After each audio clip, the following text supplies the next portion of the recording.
Փյունիկ թռչունը, որի հետ պատմության մեջ հաճախ համեմատում են մեր երկիրը, առասպելական թռչուն է։ Բարև ձեզ, դուք Վարդուհի Սարգսյանի հետ եք։ Ամբողջ պարադոքսն այն է, որ թռչունը նման է հայկական տափաստանային արծվին։ Փյունիկը, ֆենիքս, հին հունական դիցաբանության մեջ առասպելական թռչուն է, ապրում է 500, մեկ այլ տարբերակով 1461 տարի, սա համընկնում է հին եգիպտական օրացույցի հետ։ Թռչունը աչքի է ընկնում իր կարմիր, ոսկյա, կրակագույն երանգներով։ Կանխազգալով իր վախճանը ֆենիքսը ինքնահրկիզվում է բուրավետ խոտերով լեցուն բնում, որտեղ մոխրից անմիջապես վերածնվում է նոր երիտասարդ թռչունի։ Իմիջիայլոց 2014 թվականին էպոտաժային վոկալիստ Կոնչիտա Վուրստը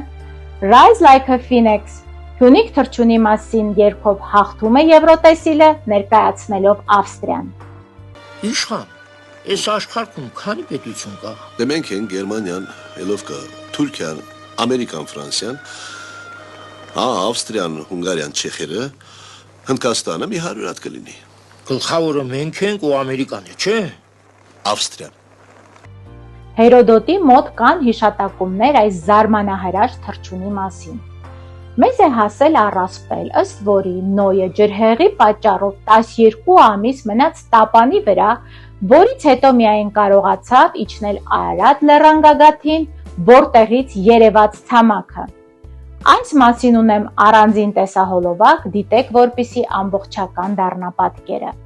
Տապանի վրա գտնվելու ժամանակ Նոյը կերակրում էր կենդանիներին եւ թռչուններին, միայն Փյունիկն էր համեստորեն պառկել անկյունում եւ ոչինչի չէր խառնվում։ Երբ Նոյը նրան հարցնում է, իսկ դու ինչու քեզ համար կեր չես պահանջում, նա ասում է. ես տեսնում եմ քո դժվարությունները մյուսների հետ եւ չեմ համարձակվում քեզ անհանգստացնել։ Նոյը զգացված այս պատասխանից ասում է. դու տեսար իմ աշխատանքը եւ ցավացիր իմ դժվարությունների համար, թող ամենակարողը քեզ մշտական կյանք շնորհի։ Այն պահից, երբ իջան երևացող երկիր, Երևան, Փյունիկին շնորհվեց մշտական կյանք եւ նա սավառնելով Смотри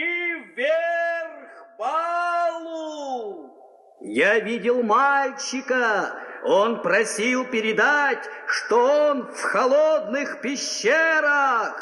Спасибо, Коршунчиль! Я тебя не забуду! Не стоит! Он сказал заветное слово. Իր թևերով միշտ պաշտպանում է Արարատի ստորոտում սփռված մեր երկիրը։ Ու սա է պատճառներից մեկը, որ աշխարհի վրա շատ պետություններ են վերացել, բայց մենք մոխրից Փյունիկի նման վերածնվել գիտենք, բարձրանալ եւ ապրել։ Հայկի սերունդները շատ դժվարությունների միջով են անցել, բայց մեր ԴՆԹ-ն անգամ ուրիշ պետությունների տիրապետման տակ գտնվելով թույլ չի տվել, որպեսզի մենք ասիմիլյացիայի ենթարկվենք, այն է միաձուլվենք, խառնվենք ուրիշ ազգերի հետ։ Մի խառնեք մեզ ձեր վայրի արջի ցեղերին։ Մեր երկիրը ավերված, բայց սուրբ է եւ հին։ Որպես լեռն է մեր պայծառ տեսել հազար ձյուն, այնպես նոր չեն մեզ համար դավ ու դառնություն։ Բաբելոնն է եղել մեր Ախոյանը, տես, անհետ կորել անցել է չար մշուշի պես։ Ասորիքն է եղել մեր թշնամին, ահա դաշտ է տեղը եւ չկա քարքարի վրա։ Ամրակուռ է մեր հոգին, դարերի զավակ, շատ է տեսել մեր սիրտը ավեր ու կրակ, շատ է տեսել երկիրն իմ ցավ ու արհավիրք, լաց է այնտեղ ամեն երկ ու ողբ ամեն գիրք։ Գերված ենք մենք, ոչ ստրուկ, գերված մի արծիվ, չարության դեմ բեսիրտ միշտ վատի դեմ ազնիվ, բարբարոսներ շատ կգան ու կանցնեն անհետ, արքայական խոսքը մեր կմնա հավետ։ Չի հասկանա ձեր հոգին եւ ծույլ եւ օտար, տաճար է մեր երկիրը,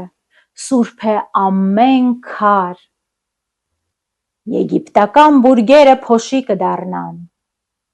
արևի պես երկիրին, կվառվես վարման,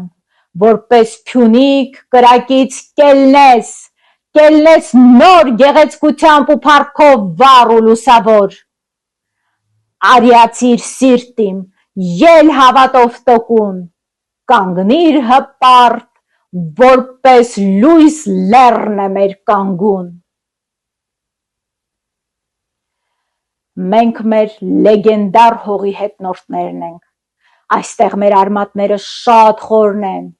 մենք փյունիկի նման վերածնվել գիտենք և մեր նախնիներից ստացած պատգամով պահել, պահպանել մեր սուրբ հողը։ От души хочу сказать. Скажи слово нашего отца. Которое?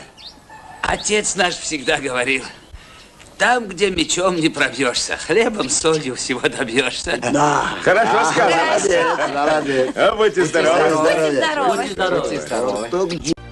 Սա ոչ թե հեքիաթային թռչունի պատմություն է, այլ հավատ և համոզմունք, որ վերջը միշտ նորի սկիզբ է։ Փյունիկը անմար կյանքի սիմվոլ է և ապացույց, որ մենք հայերս մեր ոգով ու ուժով ինչ էլ որ լինի հառնելու ենք մոխրից, ավելի խրոխտ և ուժեղ կանգնելով մեր սուրբ հողի վրա։ Հիշենք Թումանյանի «Արծիվն ու կաղնին» բանաստեղծությունը։ Այս ժողովրդական զրույցը հեղինակը Լոռիում լսել է իր քեռուց։ Ժողովրդական պատումի հետաքրքիր մոտիվն այն է, որ արծիվը անսովոր երկար է ապրում։ Մենք գիտենք, որ արծիվները երկար են ապրում, բայց Թումանյանի մոտ 500-ամյա արծիվը դեռ ընդունակ է թռչելու։ Вот когда вся стая полетела зимовать на юг, одна маленькая, но гордая птичка сказала: лично я полечу прямо на солнце. И она стала подниматься все выше и выше, но очень скоро обожгла себе крылья и упала на самое дно. Սա ձեզ ոչինչ չհիշեցրեց։ Լոռիում մի ավանդազրույց էլ կա, որտեղ արծիվը ոչ մահ ունի, ոչ ծերություն։ Սա է հիմքը, որ արծիվ դարձած փյունիկը զարդարում է Հայաստանի զինանշանը, որն առաջին անգամ ամրագրվել է Հայաստանի անկախության հռչակագրում։ Արծիվը խորհրդանշում է ուժ, արիություն, հաղթանակ։ Հարգելի հանդիսատես, ամփոփելով խոսքս նկատեցի, թե որքան մեր ազգը նման է այս զարմանահրաշ թռչունին։ Ուստի ուղղորդվելով բանականությամբ համոզված եմ, որ մեր հինավուրց ազգը եղել է, կա և կլինի հավետ։ Եկեք մեր ազգին ցանկանանք բարեկեցություն և թող բոլոր փոփոխություններն ու ընտրությունները ծառայեն ի նպաստ Հայաստանի։ Աստված մեզ հետ։